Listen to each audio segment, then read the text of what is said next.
ગલકાનું શાક બનાવવા માટે મેં અહીંયા નાના 2 ચમચા તેલ લીધું છે। પછી તેલમાં રાઈ અને જીરું અને હિંગનો વઘાર કરવાનો છે।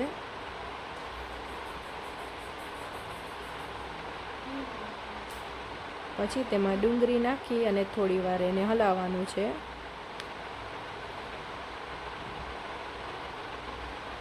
ડુંગળી તેલમાં થોડી ચડી જાય પછી તેમાં ગલકા એડ કરવાના છે।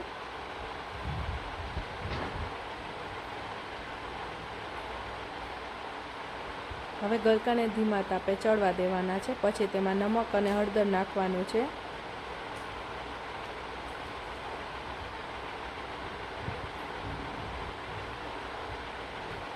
નમક હળદર નાખી અને થોડી વાર હલાવી અને પછી પાછું ધીમા તાપે થોડી વાર ચડવા દેવાનું છે।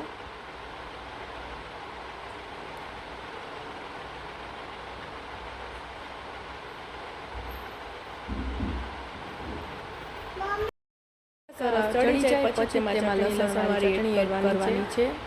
જો ગલકા ન ચડ્યા હોય લસણ ચડી જાય પછી તેમાં લસણ બળી જાય છે એટલે એના માટે પછી લસણવાળી ચટણી અને ધાણા જીરું એડ કરવાનું છે।